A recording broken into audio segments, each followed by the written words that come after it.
What's good? It's Carson, aka If Found, and I'm back again with another video breakdown. For this month, we're gonna be looking at Feel Something. I put this song out a few years back in the end of 2022, I believe. I've definitely had this one requested quite a bit for a breakdown. There's some pretty cool stuff going on here. It's kind of melodic but heavy at the same time. I've played this song out many times, and every time it always goes off. So without further ado, let's hop right into it. This is Feel Something. So as we've done in all the other breakdowns, we're just going to go chronologically, and I'll kind of go, drums, percussion, chords, leads for each section. So jumping right into it, let's look at what we have on the intro.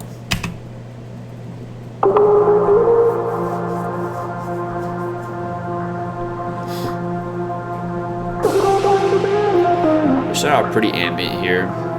Kind of got this little drone. A couple vocals you can see kind of popping in here. And this is a splice vocal.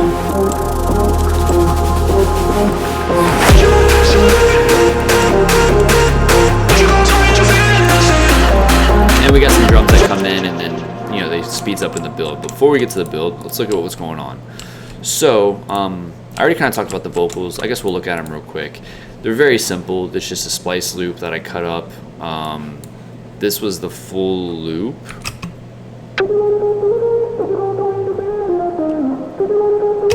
And then I just cut out different parts of that and separated it out. Got a little bit of processing here. We've got the auto-tune, just retune speed of 0, so very aggressive. I believe these vocals are already tuned as well, so it's not like it's really catching a whole lot, but just I wanted to add that effect. Got some EQ, pushing up the highs here. Good old RVox. I don't really use this anymore, but it was a staple back then. The little altar boy, I'm actually bringing this in at certain parts. So I believe this comes in like here, yeah.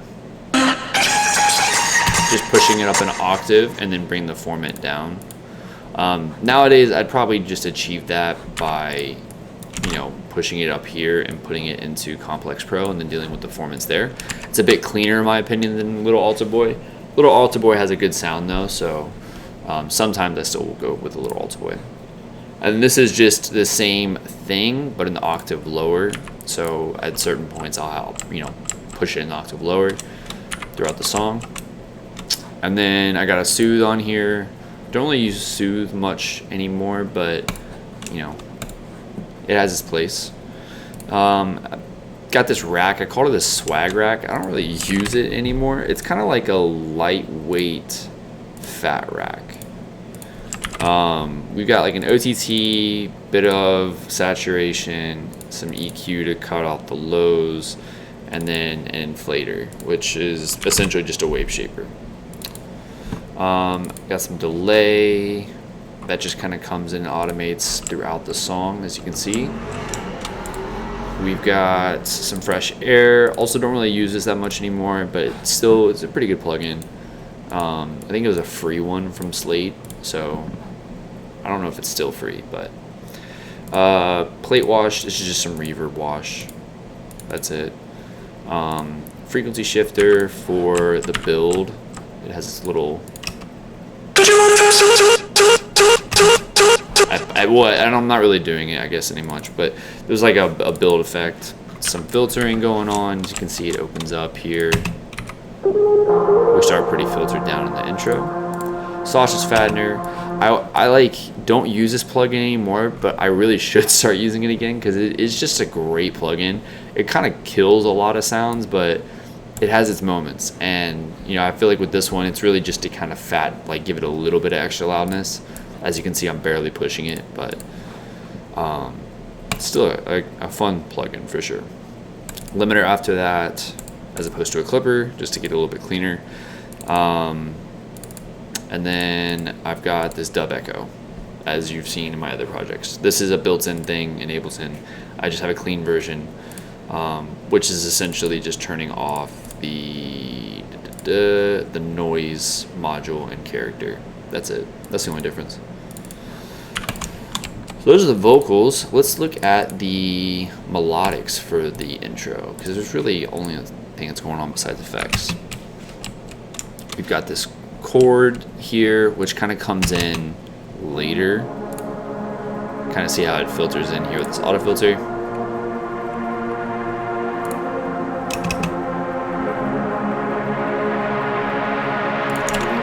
And then the stack here, we just got some simple triads. Separated out. Not even triads, honestly. It's just a fifth. 2, 3, 4, 5. Yeah. But yeah, so basically just the root note and the fifth, and just carrying through. Super simple. And this is the main thing you're hearing in the intro.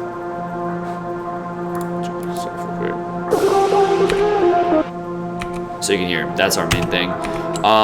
The way that I made this, it was, I believe, from this melodic pad, and then it's just like 1 or 2 notes that I just held out, stretched out, bounced to audio, and kind of repeated the process a couple times until I got what was this essentially, and then threw some reverb on it. Great way to have make ambient drones. You can do this with pretty much any sound. Just stretch it out, throw some reverb, and keep resampling it until it sounds cool. This is just a different note. And you can see I'm just literally just pitching it down on the thing. Oh, actually, I think this is in the sample. I just chopped part of it, but super simple. We'll look at the leads. We've got a little kind of pedal note thing going on here. Comes in later. It's like a 3-note pedal. I don't really know if that's a thing, but the sound itself is super simple. We've got literally just a basic shape and this phaser, which is kind of creating it's like a cab sim, or an amp or cab sim. Can easily do this in Ableton with the amp or cab plugins. Some soothe, auto filter to open up, and that's why you can't hear it in the beginning. Valhalla reverb and sausage fattener. You'll see a lot of the chains on this one are going to be very similar. I kind of did a lot of copy pasting around this time because I was working on a lot of music, so I was trying to crank stuff out really quickly. So you'll see a lot of these chains are going to be really similar. Sausage fattener at the end, Valhalla reverb, and a filter. Same thing here. Filter comes in a little bit later. Just a little pluck. Super simple.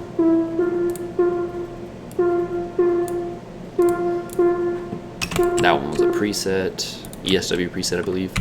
The next thing we have, before we get into effects, we'll look at this guitar. This is a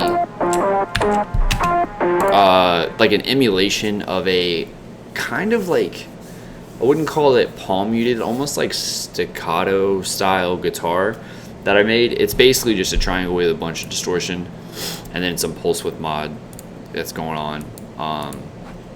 And then I'm literally just distorting it a bunch with this fat rack. And I got a cabinet and an amp to simulate the guitar tones. Without it,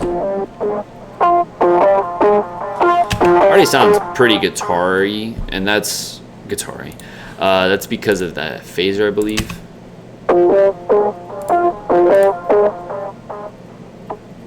Well, that and the distortion. So a ton of diode distortion, and then the phaser in combination, and then you add even more to give it that guitar tone. And then, like I said, sausage fattener. I got some EQ to clean up some stuff. The low end was really heavy, so that's pretty much that. So it's pretty much the melodics almost all the way up to the drop. So let's look at, before we get into the drums, let's look at the effects real quick, because there's a little bit more going on here. This is kind of what's carrying the intro, in my opinion, in terms of movement. We've got a couple little weird things, and you'll see for these older songs, I had a lot of effects channels. I don't know why, I just had a tendency to stack a ton of effects. I really don't think this is necessary, and I think a lot of this is actually messing my mix up, made my life harder. But yeah, I just had this tendency for whatever reason to stack effects like crazy. So definitely not doing that in my newer projects. Got a couple effects going on here. That actually doesn't come in yet. This little pluck thing, some ambience. We can hear if I listen to just the effects.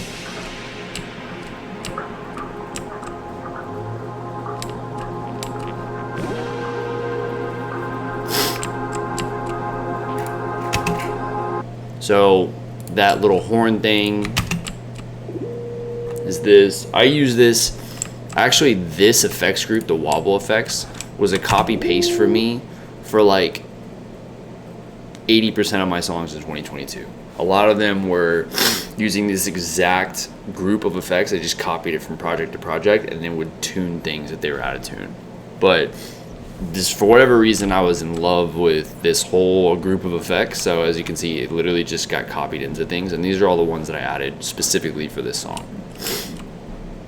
So again, a little overkill in my opinion. But if you listen to this,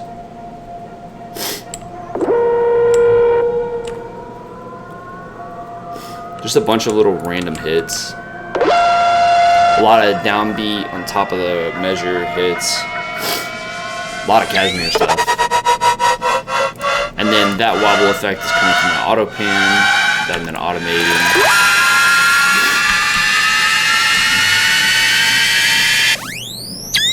But it's cool because all of that manages to somewhat sound cohesive in this wobble effects group. I think that's why I used it so much, even though it's a ton of like channels, a lot of just random processing. Like it just always worked. So I just would copy it. I should have bounced it to audio honestly, but I would just copy it from project to project, which is easier.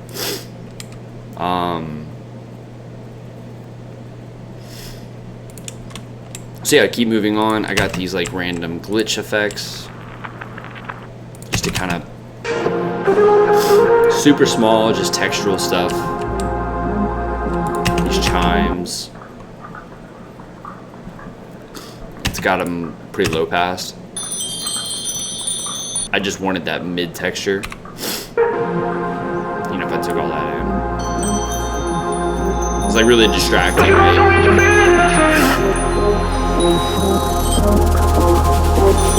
So yeah. I mean, overall, I knew I wanted the song to feel very dark opening up, and then it was going to like go wide open later in the drop. But yeah, we've got more of the splash effects, which are laying with other splash effects.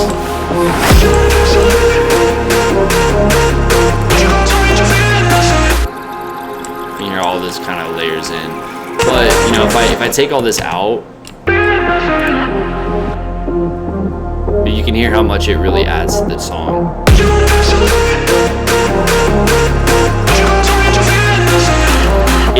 It definitely makes it busy, but it also makes it feel alive. So I feel like a lot of what I do now is kind of splitting the difference between not having a group like this, like crazy amount, and then also going full bore like this is a little too much.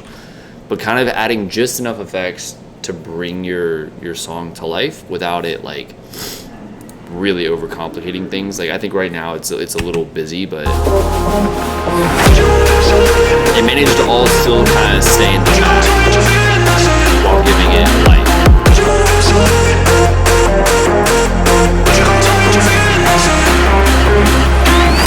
So you'll see everything in this is all mixed pretty low as well to make sure that it doesn't overtake anything. Cool. So that's the effects. We'll look at the sub real quick. There's not much going on here. We've got a Reese and a little reverse thing, which is a bounce of the Reese and then reversed. The Reese itself, I'll show you real quick on the bass. It's pretty simple. It might be a preset. Actually, it's one of my old presets. I think this is the Oh, this is actually not my preset. So this is something else. Old ESW preset. Basically just like a really simple, or like a type of saw square combo wave. So like a low pass Reese. Super simple. Saw just fat in her big clipper. No other processing, just took out some of those mids. Making room for the rest of the mix.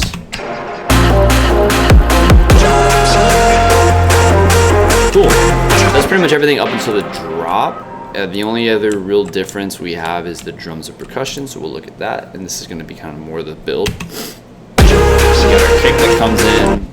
I believe this is the kick through the drop as well. Yeah.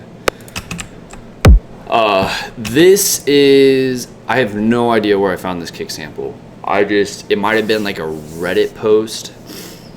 I've had it for years, and it's just this like, it's just called Really Good Kick. And I think they have like a couple versions of it, but it's very knocky. I would definitely mix it a little differently now. There's a lot in this area that I would bring down, but it punches through. And I'm also pushing it pretty heavily with this medium curve. So it's getting a little bit knockier, right? That heavy trap sound. Yeah, the only other thing, we've got this build loop. I don't know where I got this from. I might have made this and then like bounced it and re-chopped it up or something. I don't remember, it's really old. But it's just a basic clap. And I got some OTT and stuff on it. Really unnecessary, but it's there.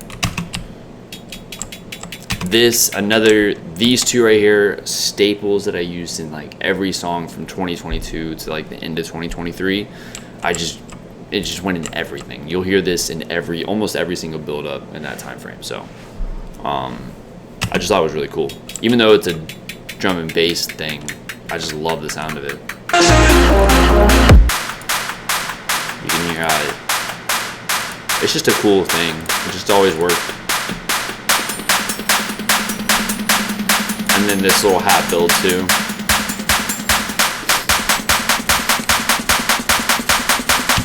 Got the go. There we go. And then I have my little snare build up.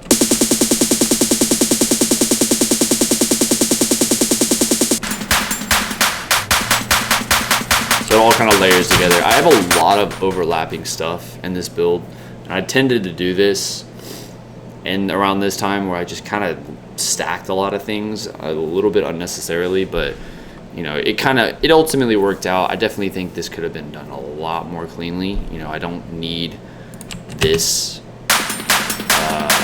Where is it? This. Like I've got that snare in there. I don't need that in there. I already have this. Like, there's really no need for those to overlap. Like, even though it makes it more interesting in isolation, you can't really tell the difference. So it's just messing up, it's just muddying up my mix for no reason. Hence why I said I'm not gonna go too heavily into the mix of this song, because there's a lot of things that I just wouldn't recommend doing that I did do. Cool. So that's the build loops. We'll look at so we got the snare again. This is 909 chord kit from Ableton. Like if you just download Ableton's stock drums, you'll get this. This is like one of the things. I just thought it's a great classic 909 sound, and not really anything crazier. I got a little bit of processing. It's like an OTT, but like kind of stacked on itself. They're not full OTTs though. They're kind of like what, anywhere from like 10 to 30, 40%, and then just stacked in parallel in series. And then medium curve, I used to use this a lot as well. And then that, you know, the kick as before. Got this little echo on there as well, it sounds like. I think that's actually from, here we go. It's from this endless smile. Basically, as it's building, it's creating this little echo. Cool. That's pretty much everything up until the drop. What do you feel? Alright, so let's look at right before the drop. We got this little pre-drop effects. Just 2 little risers. Also, staples in my production for like years. I kind of try not to use them now, even though I still love this Splinter Cell sample. It's so sick, and it just like is so good at calling your attention as like a short riser. It just really catches people's attention. So I will still use it occasionally, but I've been trying not to because I feel like I kind of abused these samples for a bit. What do you feel? Nothing. These are my vocals. So I believe I just recorded this into a phone, so this is gonna sound awful. It's really quiet, but if I like boost it. What do you feel? Nothing. So that's literally just me. And then some processing. What do you feel? So if, EQ to take up a lot of that What do you stuff feel? out. What do you feel? Little Alta Boy pushing it up. What do you feel?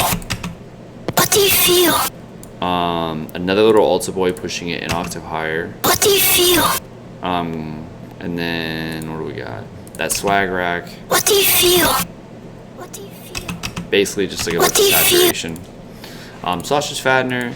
A rift What do you feel? isn't really doing anything. It's just like a little bit of extra push.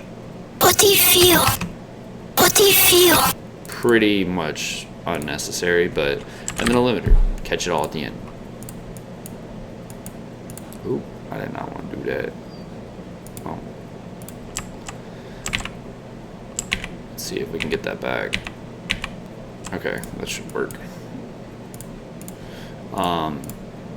Cool. And then yeah, let's look at the drop. So got this little like pre-fill here. Just ST1B, some saturator, and fresh air. Boost the highs. And those are just little drum samples.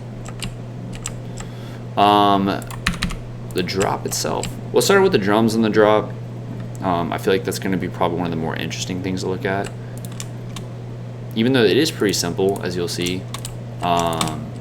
Looking at the kick and the snare. Let's look at the drop drums.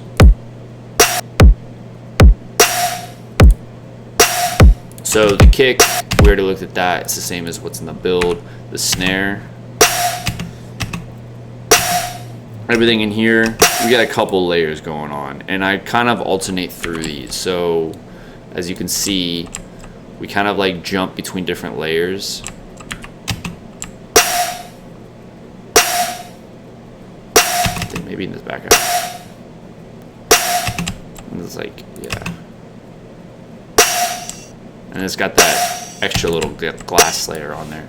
But main snare is, I believe, this trap one. It's an old trap snare I made. It's also, I might have already shared it, but if I haven't shared it already, it will be shared in one of my sample packs for Patreon. But obviously, if you're an artist subscriber or artist tier subscriber, you're gonna get this whole project anyways, and all the samples and everything will be in there. So. This little guy, it's just adding a little bit of transient. This guy, adding some more stuff. Kind of a messy layer, to be honest, but it's in there. Got this clap, really small, but there to add a little bit mids. And then the metal. And that's all together. So that is essentially the processing. On top of that, to get more of the tonality out, this is the wild EQ curve I have on the snare.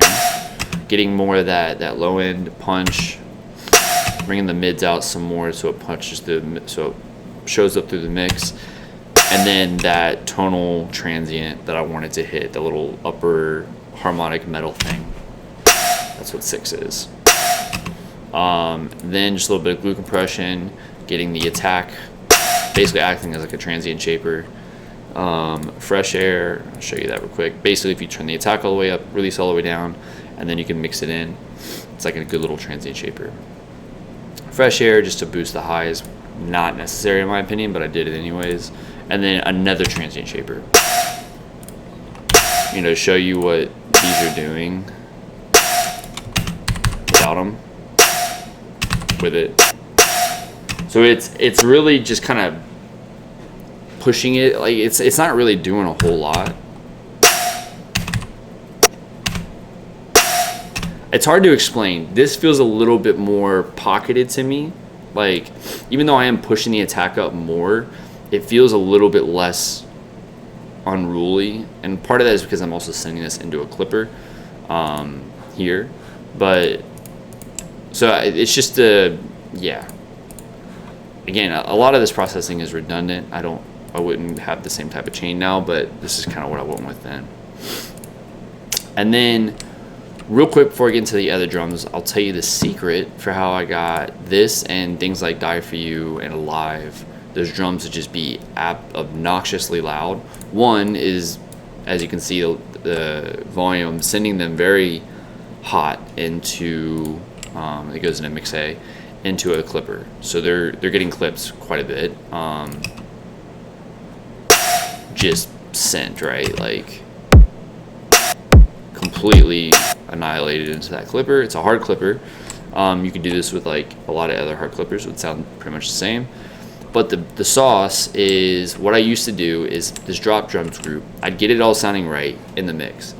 Then I would duplicate it and then drag it outside of my mix chain so that it completely bypasses the mix chain, the mastering, all of that. And it just essentially sits on top of the master. But it's the same drums, they hit in phase with everything else, and they just sit on top of the master. And then in this case, I also took out some of the tonal layers because I didn't want that extra long, like, tonal tail in there. So, and that's just sitting on top of the drums, and that's all coming together like this. If I were to take them out,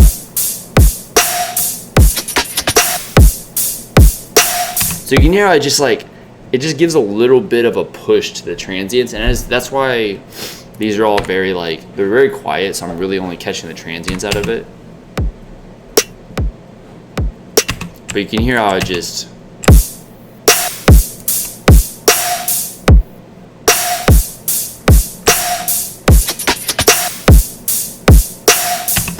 especially on the snare, it really just gives it a little bit extra pop.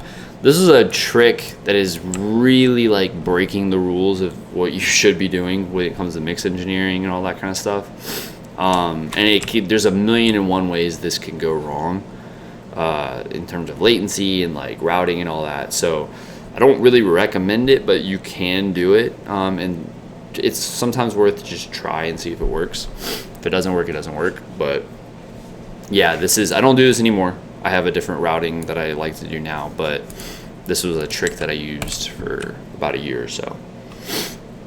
So let's look at the rest of the drums. As you can see, really simple. Oh, that is the old drums. That's when this song was a dubstep song, and then changed it to a trap song.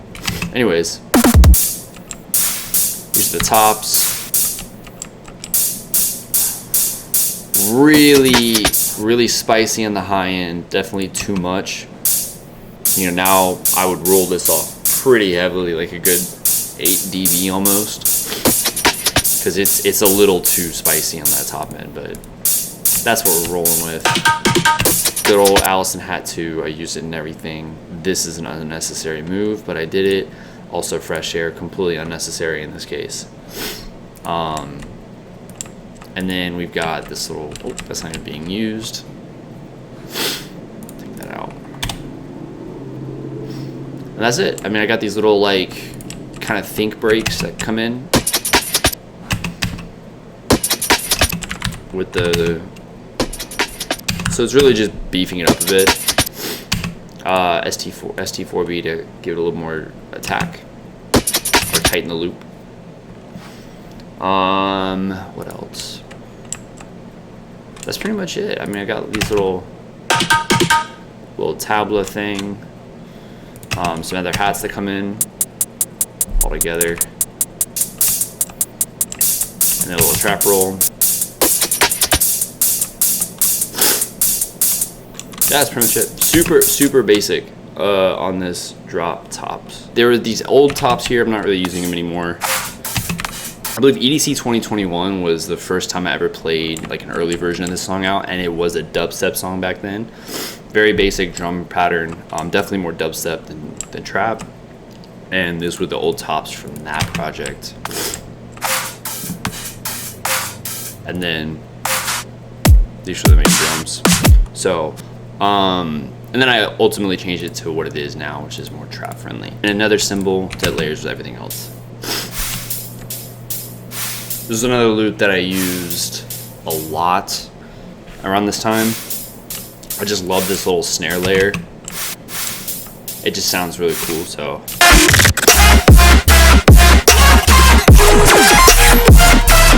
That's it for the drop drums. Let's look at the leads real quick.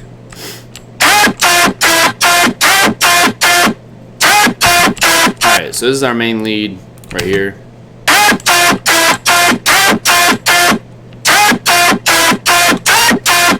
Alright, so it's essentially, all this is like, there's a lot of unmuted or muted stuff in here. These aren't really necessary, but basically it's just this. What we've got going on, this is our main lead. There. So what's weird about this is I'm actually doing convolution reverb or like a vocoder, kind of what you would do with color bass. I'm doing it on the saw lead. That's what gives it that kind of weird digital texture. So looking at this, right?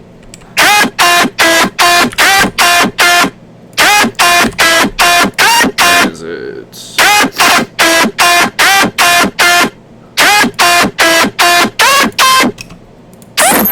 Find where I'm doing this at.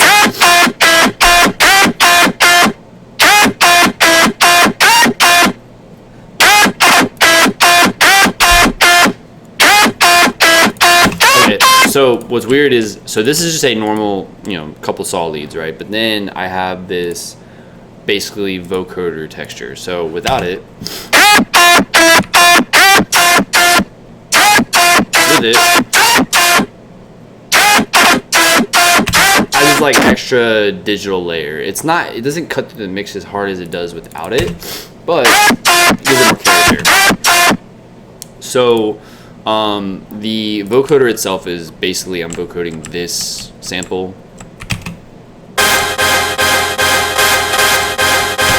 That's essentially what I'm vocoding. And then it's getting sent into, so let's look at this. So vocoding from that, got an OTT on it, fresh air, again, kind of unnecessary, but, and the actual vocoder settings, just, you know, 120 depth. 20 bands, and then format shifted up. Cool. But the actual lead itself, very basic. This is probably, I think, the same patch that you saw from the intro. It's literally like the same exact patch, I think. It looks like it, just stripped down to be even simpler. I got a fat rack, which you saw earlier. It's the same fat rack. It's an old fat rack. It's honestly not that great, but I used it here. Some curve. I wanted that guitar sound, so I got amp and cabinet without it. So it really kind of pockets that mid-range and makes it feel a little bit more finished. Spectral resonator. Not really doing anything, but it's in there. Soothe to kind of control stuff. I mean, you can see they're just controlling that. Those high mids, erosion, this happens here and there, right here.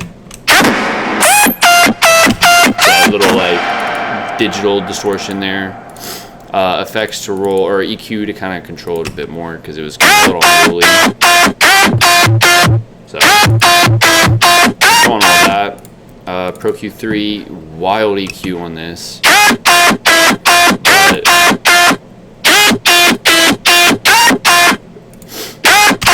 can hear how it was kind of needed. Definitely creates a different tone to it. Frequency shifter.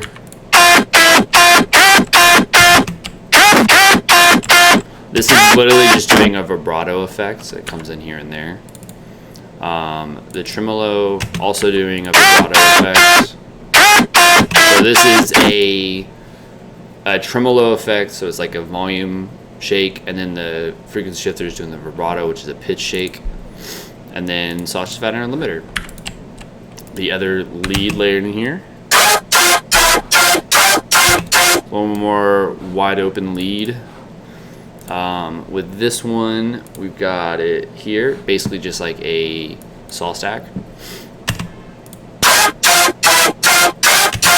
Fat rack, some EQ, spectral resonator. It's pretty much the same processing chain. It is the same processing chain that was on this lead sound, but just a different bass sound. That's the only difference. And then again, all those, or these two, are combined into here, which is where we have the color bass effect, gives that digital texture, and then we have a little bit more processing happening here.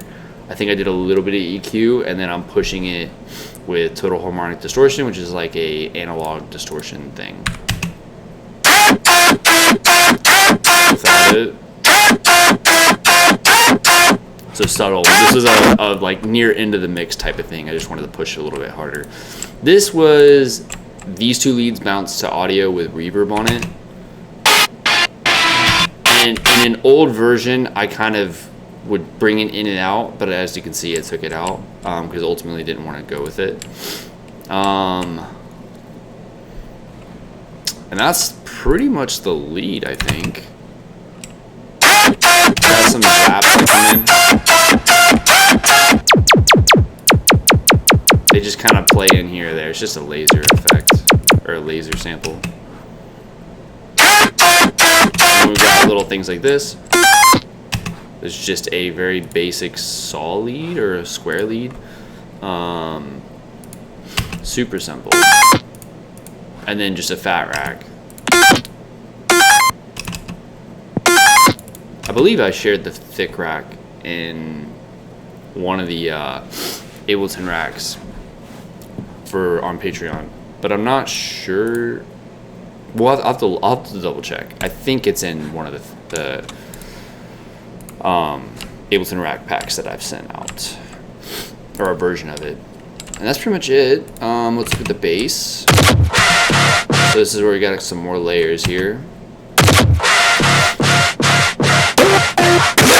Okay, so this is actually a sample from an Instagram post that I think Ace Aura made like back in 2021, and he was showing this, like, he was teasing a song, and I thought the song was sick. I think he put it out, I'm not sure. I don't remember what song it was, and it was all like distorted to hell because of Instagram compression and all that.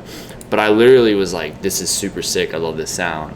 So I just ripped the Instagram video, downloaded it in like 480p, ripped the audio, and this is what I ended up having. Hold on, wait, I gotta...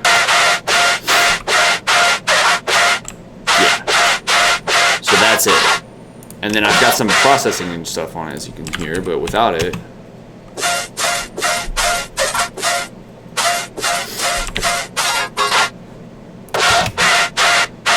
I put some processing on it, gave it a little bit of like, this is a MIDI trigger for Shaper Box, which gives it that bounce a bit more. And the fat trigger, which I don't even have anymore.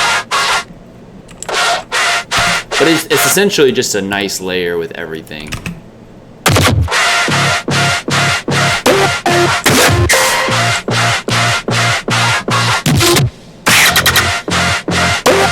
Just a little pluck. Very basic bass, looking at it. That BS mid one is the same one. Old VR fat rack. That's pretty much it. This is an old patch that I made that I didn't even use in the song. It's from another song. But cool, let's look at this is, I think, the more interesting part, which we will hear it more in drop 2, I believe. But, hold on. There we go. So this is an interesting layer. There's a lot of different stuff going on here. There's this guy. On. It's kind of weird how I did this. I don't know exact. So basically there's 3 layers, and I don't remember. I think I have to do this. There we go. Okay, so here's the first layer. Basically just like 3 different color base layers. This is when I was experimenting with color base a lot. So just like this little growl thing. And this is just routing to a lot of the the filter and movement of the basic shapes. FMing from A. Filter's doing a lot of the heavy lifting here. Give it that little pickup. The color base.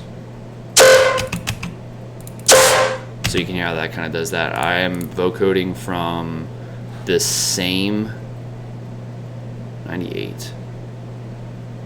From here, which I think is a similar impulse response as that one that was vocoding from earlier in the song. And then we've got so that's pretty much it for that. The actual processing, you'll see is super similar processing. We got saturator, clip, which is a sausage fattener, and big clipper, all that kind of good stuff. So it's all essentially saturation and EQ. There's really nothing else going on there. Trapper 2. I don't even know. Oh, it's here. So as opposed to on layer 2, layer 1. This is just essentially another color base layer with the basic. Just a 7th and then FM for B.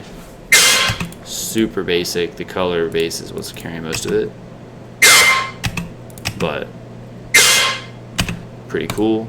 Fat rack is what's helping bring a lot of that out. Cool. And then the 3rd layer. So kind of harsh. And you can see I'm doing little peaks here at the resonances that I wanted to accentuate.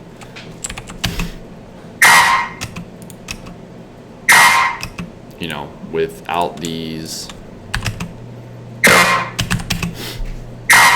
So that's a good trick, is doing boosting peaks into saturation or a lot of distortion tends to completely alter the tone.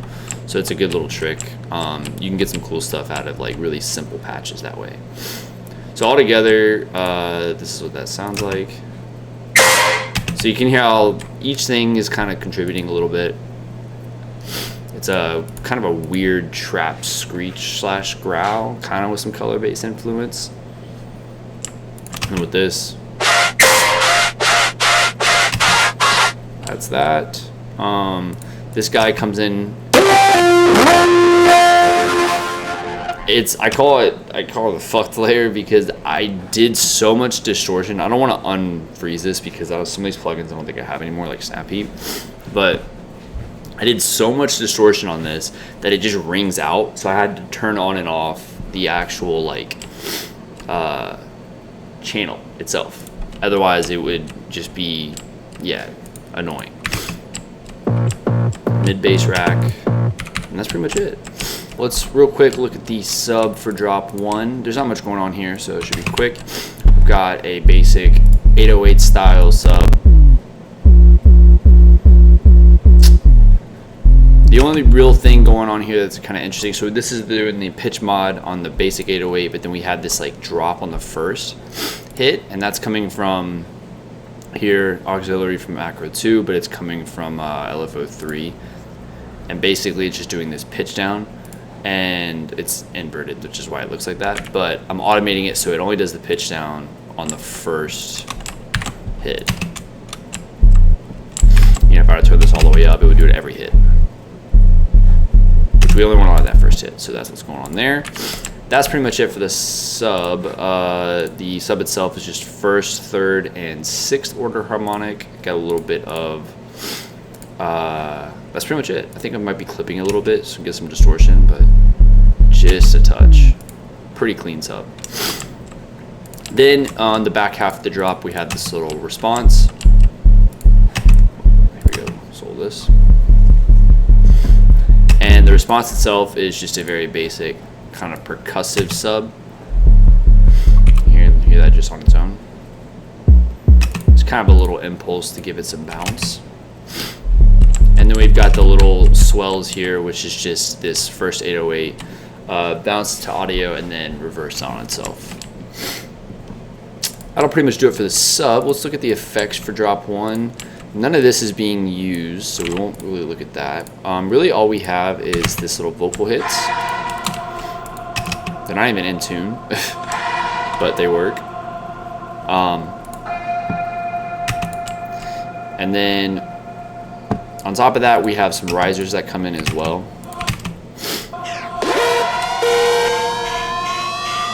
You can hear with the drop.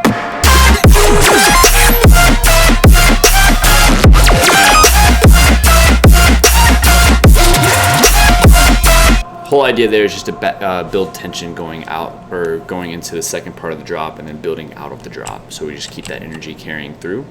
Because then coming out of this first half of the drop, we have this like post drop, which is where everything kind of opens up and turns into kind of like a future bass style drop.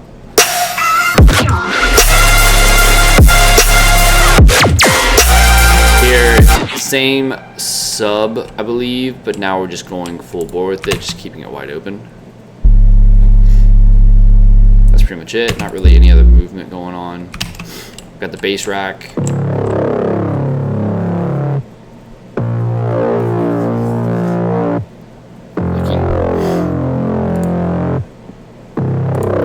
And this is, you know, just that basic bass mid one.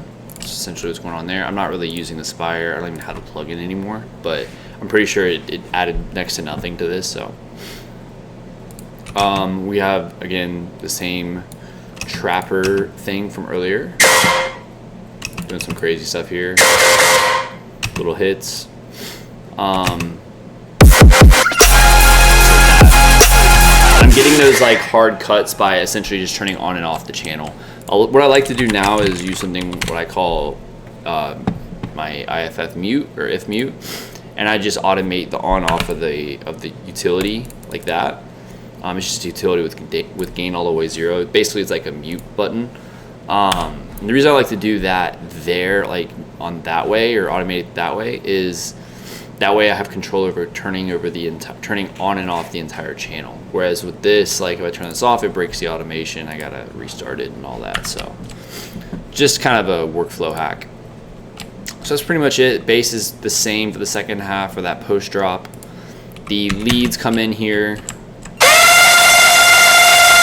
This is that B lead. So this is just the full bore.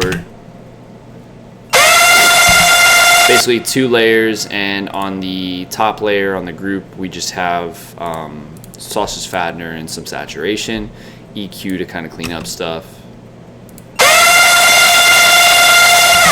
Regardless, it's very harsh, but it cuts through the mix. Here's the first one.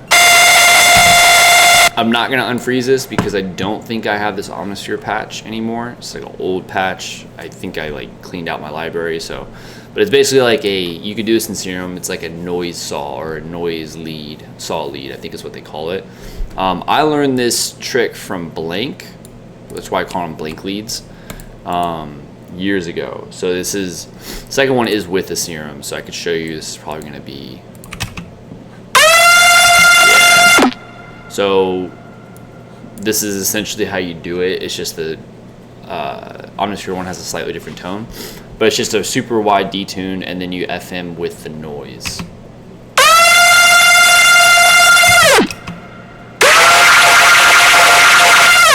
Yeah, it just kind of really makes it go crazy.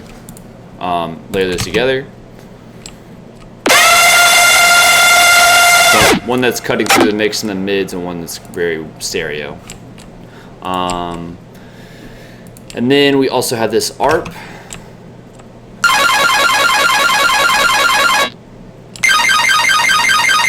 Basically just same chords that are playing as, or the same chord, the chords for, you know, the bass line for this part of the drop, but I just stripped them down so that just, you'll see it in this chord section up here, we'll look at it, but it's the same chords, I just stripped them down to 4 notes so that the ARPs, you know, trigger appropriately, because I wanted like fast 4-note ARPs.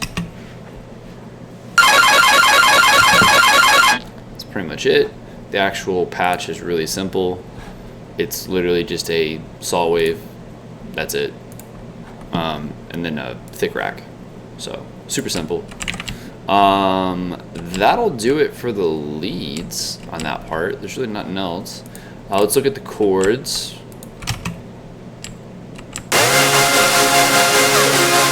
So we got a white noise layer, typical future bass stuff. The full stack, our first stack here. I'm gonna have to unfreeze this again because there's gonna be a lot of CPU, but Silent, it was a staple for me. It's a preset. I don't think I changed much on it. Serum, Airsaw, pretty much the same thing that I showed you before. It's just a layer in here, and that's it. And then some processing, doing some pretty crazy stuff here. It's a little overkill in my opinion, but this is the move that I did. A lot of EQ cuts to kind of make it a little choppy, cut out some space for the leads in this area. Pro Q3 to do a little bit more surgical work. And, you know, as most of the tracks are in here, finishing off with a sausage fattener and a big clipper. Let's freeze that back up. Let's look at this guy. This is the second stack, which I believe this is that noise porn one. Yeah, so chord noise porn. This is in one of my Serum preset packs. I think I already put it out. This is like a staple in a lot of my stuff for years. I still occasionally use it. Great sound. Just works really well. Works on its own. Also amazing as a layer. I layer it with a lot of stuff. That's pretty much it. I didn't do much post-processing. This sound out the box sounds pretty good. So, and then let's look at this. We've got this guy. So I call this Kill Bill because it's really similar. It's an octave lower, but it's really similar to that Kill Bill infamous wee, like the Kill Bill sample. I don't know. I don't know if that came from Kill Bill or if Kill Bill sampled it itself, but it's a really cool sound used in the first Kill Bill, I think. A lot of people sample, but instead of sampling, I just created my own version of it.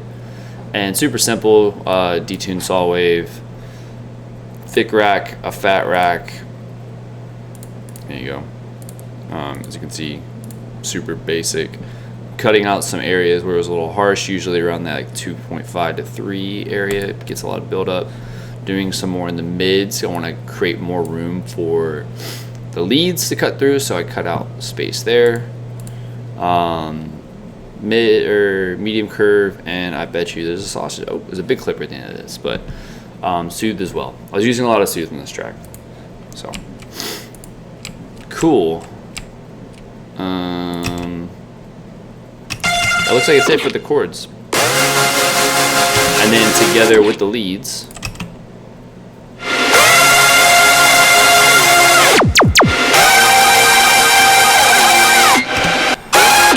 That's pretty much it. I mean, it's really not much going on. I mean, there's a lot going on, but it's not crazy. It's pretty run-of-the-mill, like melodic bass, future bass style processing. These are the chords I was talking about earlier. I stripped these down and used only four notes from each chord for the ARP. So that'll pretty much do it for the drop. I have one extra thing that comes in. That's it, just a blank hat loop. So that'll do it for the drop. Let's look at the second half of the song. So looking at the break here, we'll look at the mains, or we'll look at the drums first. This is break going to build 2. So So we've got that 909 snare from before, just building a little bit more here. Same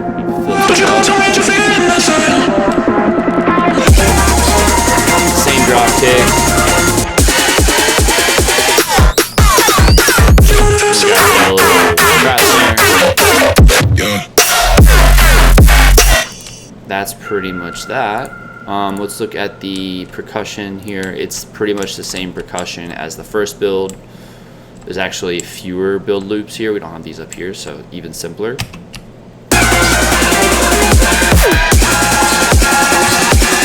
Let's look at the vocals here.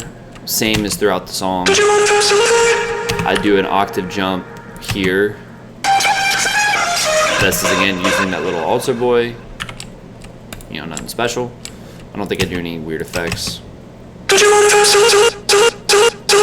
That's going into drop 2. I do this little like mini fake out, like 2-bar fake out. But that's pretty much it for the vocals. Let's look at the mains, like the chords and the leads and stuff. Going for the chords, we bring back the original drone from the intro, kind of tie it back together.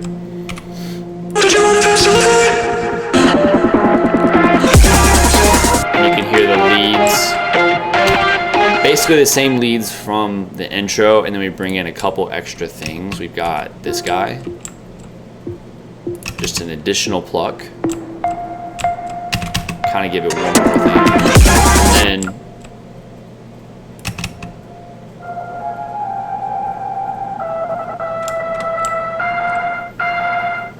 this is an old lead from an old version of the project that I bounced, and I don't think I ended up using it. Pretty sure I didn't end up using it, but I liked it in the build. I thought it sounded cool. The melody is a little bit spookier, and even though it wasn't strong enough to be like the main thing in the drop, I liked the spookiness of it, so I used it in the build. It gives a little more atmosphere to it.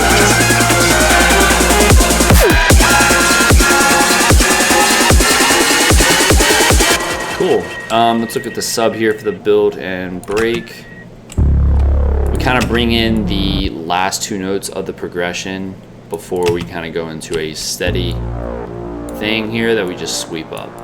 Not even a pitch up, just a very basic, just loops. So that'll do it for the sub for that part. Let's look at the effects for the break.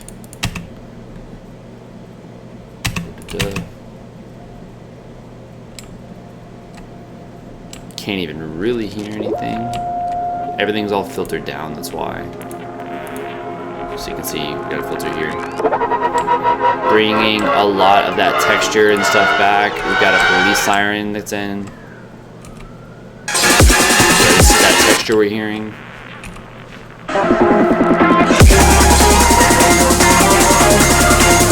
And then additional risers here. Very similar to the same, or the first half of the song, just a lot of risers stacked on each other and kind of all come into a head. And then it all comes into this as a little fake out drop.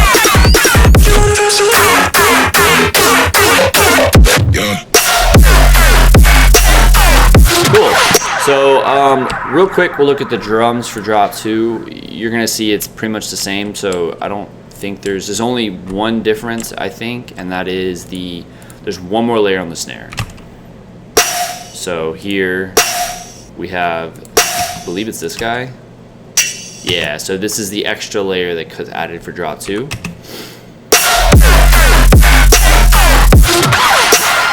Super simple. The rest of the drums are the same, I believe. Yeah. So the rest of the drop drums are the same as drop 1. So let's go ahead and move on to the vocals. Are pretty much the same. We kind of bring them back in the second half of the drop, like that little outro post section. So there's nothing crazy there. We got some shouts here and there. Fuck it up. Yeah. And these are just like, instead of doing like a hey, hey, like in every offbeat type thing, I'm basically using different samples and weaving them in and out of each other. I thought it was kind of cool as like a bit of a volley, like a call and response with the shouts within another call and response. So just kind of layering things. Fuck it up. Yeah. Yeah. What? Yeah. Yeah. What? So that little delay throw is using the dub echo, just automating the dry wet, so it goes up. There. That's pretty much it. I mean, for the vocals at least. Let's look at the mains. I think this is the more interesting part of drop 2. This is what's really different. So let's look at the chords here. Just 808 noise over top. Well, that's not being used there, I think. Let's see. I think everything. So look, chords for there's no chords for the first half of the drop. For the full first half of the drop, we have leads.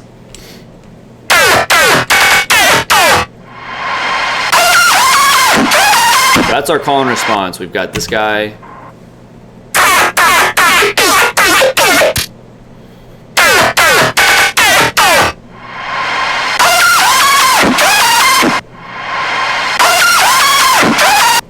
All right, cool. So let's look at this thing. So this is our call.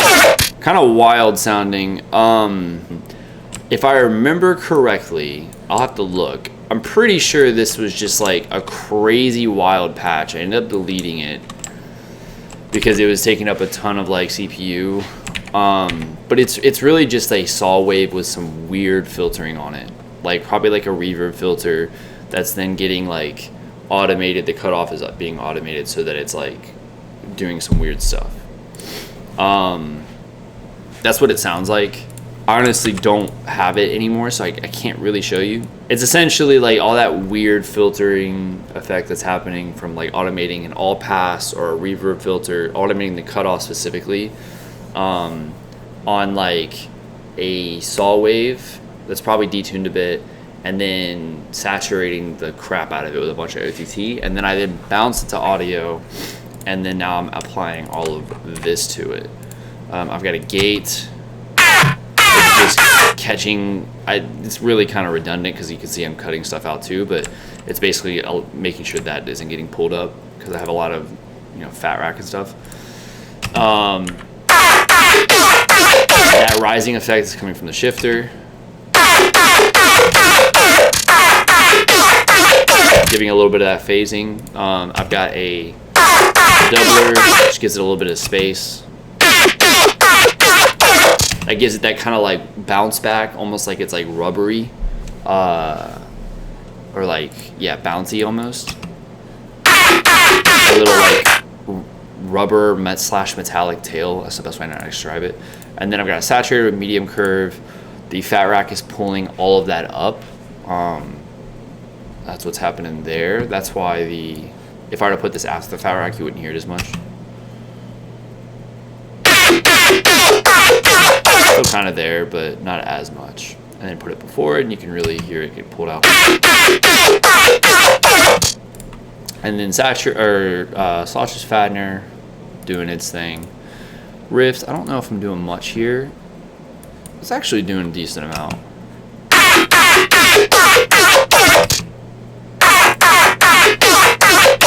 Just taking it and crushing it even more and just pushing it a little bit harder. And then another clipper. It's a lot of experimentation. I just resampled a bunch of times and until I found like cool sounds, and then I glued those sounds together.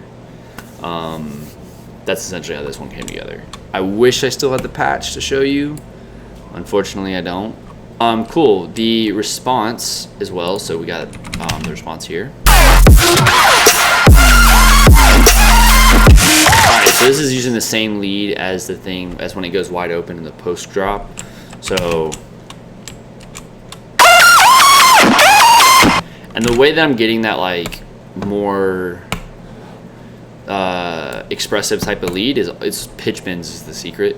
So I'm pretty sure this is on 24 plus or minus for the pitch bend. Nope, 12. So what I used to do, or what I do a lot now, is I'll put this to plus or minus 24, so I get even more pitch bend range. I can get it even more expressive, and just do these hard pitch bends like this. Try to take this out, so you can hear how much more expressive it is with it. Yeah, and then the layer. Like, it's a little overkill in my opinion. It's almost white noise, but essentially have this like rave stab. I wanted something just kind of off the walls crazy sounding, and then as you can see, fat rack, erosion, soothe, just way too much in my opinion going on. It gives it the perception of being really crazy, which is cool, but yeah, just like a chaos layer almost. And then we got the little reverb, and that's just parts of this bounce to audio. Like I literally just I muted some of these notes, put a reverb on it, long tail reverb, bounced to audio, and reversed it. So that's how I got that sound. And that's pretty much it. The back half of this drop is the same as the back half of the first drop, so there's not much to see there. This is really the call and response here. And then for this second call, we've got the zaps come in. So it's like, kind of like that. Real quick, we'll look at this fill, just a clean lead. Not so clean, but it's got, what is doing that? Yeah, I don't really know, honestly. It's a thick rack.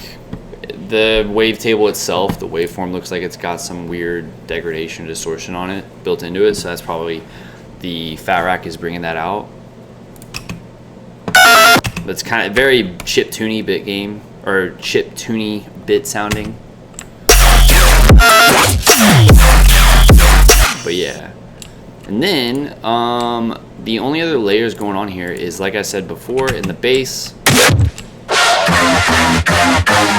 So we've got those little like low mid growls that help kind of bring the melody through a little bit, because everything else is pretty chaotic, so this kind of helps it come through. We've got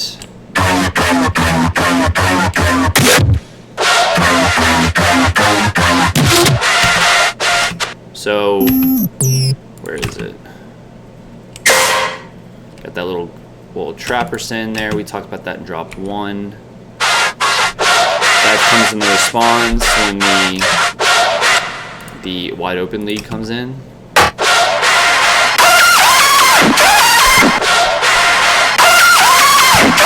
Kind of gives it a little bit of a bounce, but this is the main stuff.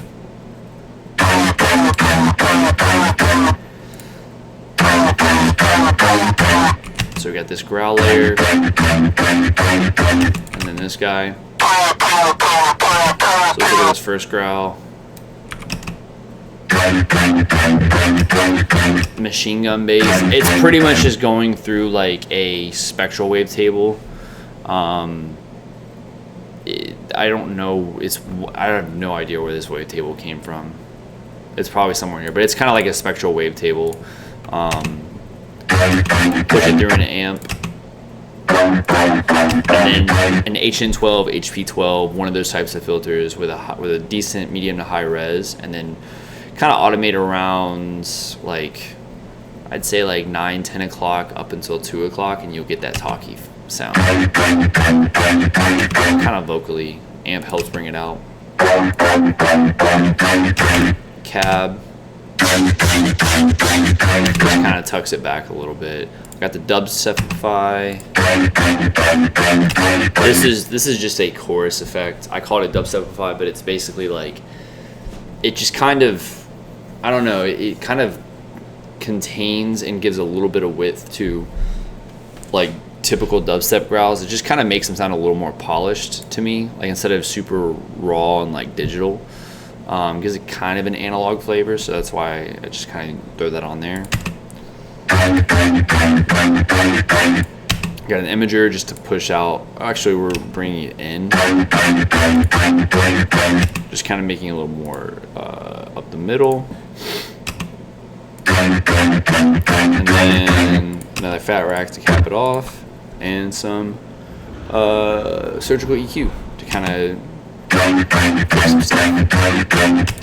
That's pretty much it for that growl. Let's get that refrozen. There we go. Let's look at this guy.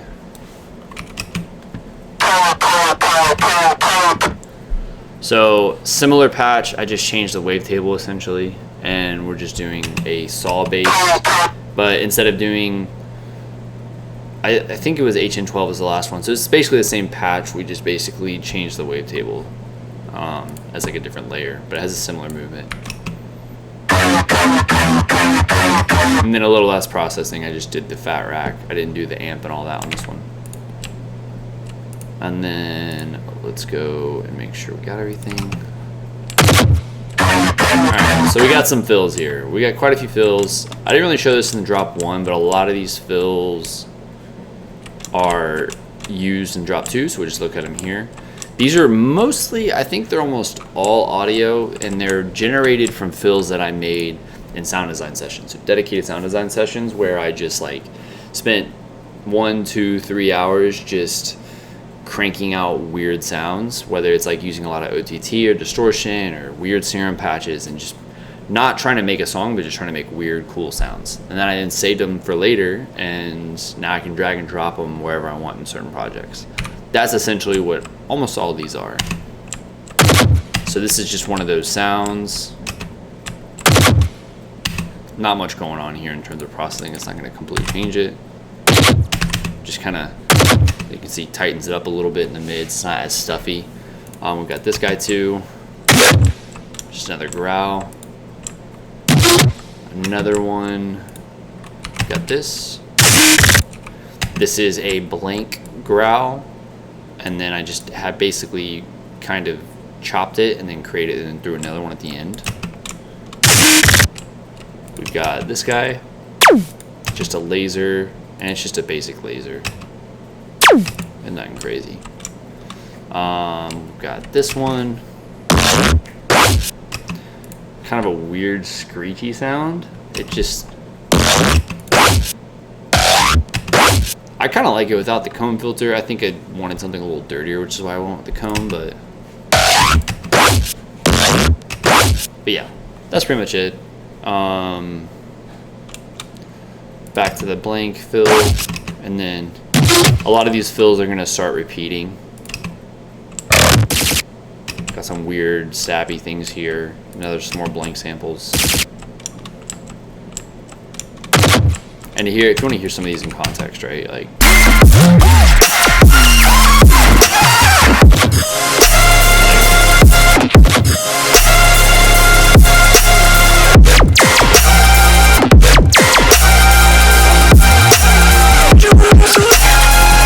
so just kind of putting them here and there, interspersed throughout the drop.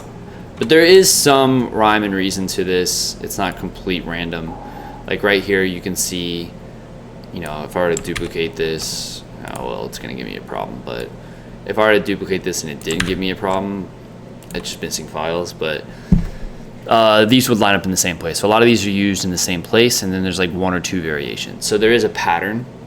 It's not like completely random. That way it's a little bit more followable and easier to listen to as a listener. And then let's look at the sub for drop 2.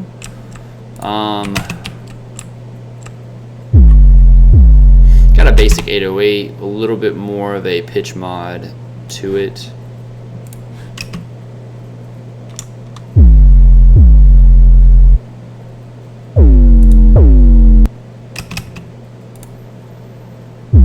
So what I'm doing is I'm swapping between these two oscillators. So I've got a version, like an 808 version, that is just that, and then I have an 808 version that is like this.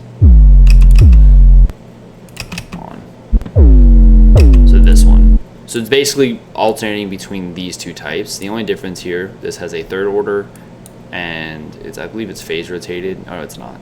But it's at a third order, and then this has a fifth order. So fundamental, third, fundamental, fifth. And that's what the back and forth is.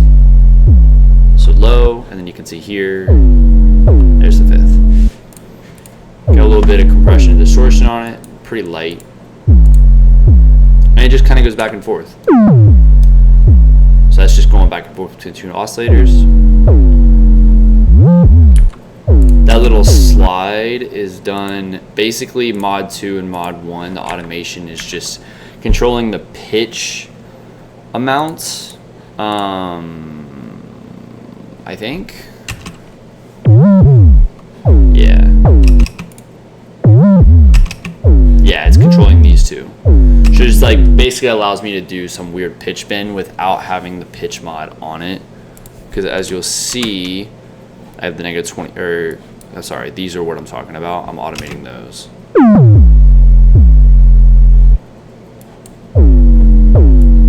So you see them turn off for those little octave jumps. I've got the negative 24 in the pitch bend. So on top of that, I do not actually have pitch bend on this. So that is just a, I think, yeah, that's just kind of how that sounds. But I mean, it's basic sub stuff. I'm just giving, most of the movement is coming from these envelopes. So this is controlling the noise level, which isn't even on, but master tune, you're getting that initial impulse transient from there, and this is controlling more of the longer one. You can hear how if I kind of stretch it out there. So we're gonna this much. And this sub we're not even using. And then in the back half of the drop, we go back to the same drop sub that we had on the first drop. So nothing new there. That pretty much does it for the sub. Alright, let's look at the effects. The effects are the exact same almost. The only difference is we have this Sabai vocal thing. This is a background vocal that Sabai uses a lot in his songs. I think in just about each one. Kind of a staple sound for him, but he gave it to me some years ago and I ended up using it a lot as well because it's a great sound. Super simple, it just fills out things really nicely. And I might not even be using it in this case. There it is.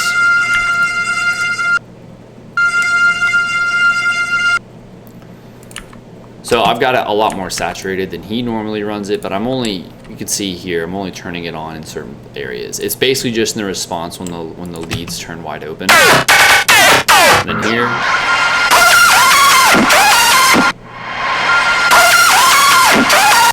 Just kind of turns on when those leads come in as like an additional layer.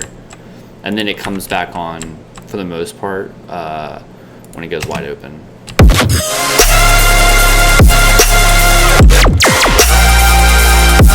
Okay, cool. And then looking at the effects, this isn't even being used. So this is in the second half of A section of the drop, which is that call and response. This is the second call.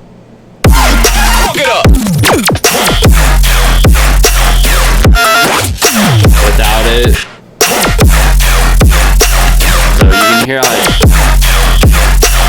it's super annoying. It's essentially like a fire alarm. I hate this sound, but I thought it cut through everything and it really brought the like urgency that I wanted in this part of the song.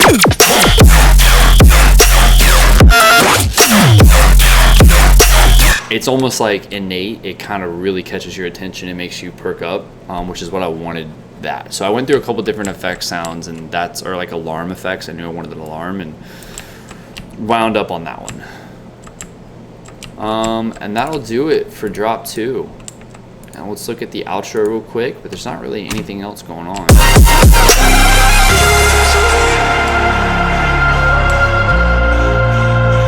So same chords as the intro.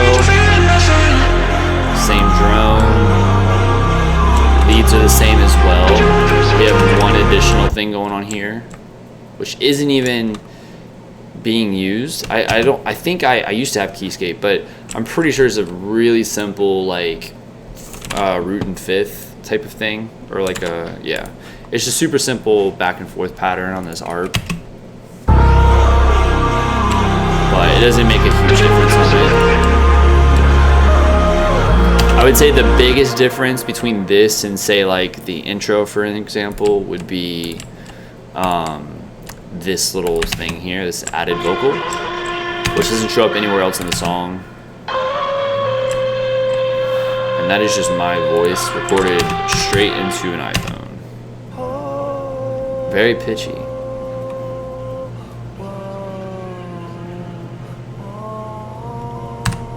All together. Auto-tune, little alto boy gets to the pitch.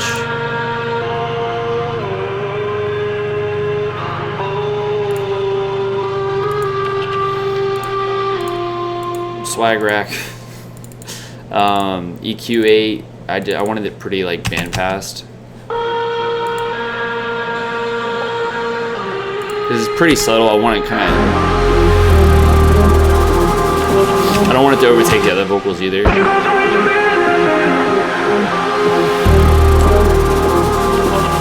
And then the way that I came up with that melody is I literally just had this section on loop. I knew I needed something else to it. I had tried writing a couple things and I couldn't like find the idea that I wanted, and so I just put it on loop and I just sang it on my phone, and that was like probably one of the first ideas that came out. I just threw it in here, threw some effects on it, and called it a day. It just worked. And I never bothered to re-record it on a nicer mic because I just didn't really need to. It's not meant to be like a forward element in the mix. So if you're watching this on YouTube, this is most likely the short version of this breakdown. If you want to see the full version of the breakdown, head over to my Patreon where you can catch it there. If you're subscribed to my artist tier on Patreon, then you also get the full project file, everything you see here, all the samples, serum patches, everything exactly how you see it is going to be here, including the mix chain, which the mix and mastering chain, which I'm not even talking about in this video. I personally feel like my other breakdowns do a better job of kind of going into the mixing. I think the mixing on this one isn't as great, but let me know regardless and we can kind of go from there. To all my Patreon members, thank you guys so much for continuing to support. It helps me a lot. I hope you guys are finding some value out of these videos. I do plan on trying to put in some more like short form videos, quick tutorials on like, you know, things like compressors or how to make a trap kick or, you know, things like that. If you have any requests specifically for those, let me know in the comments as well. Thank you guys so much for subscribing. Thank you for taking the time to check this video out, and I will see you guys in the next one. Peace.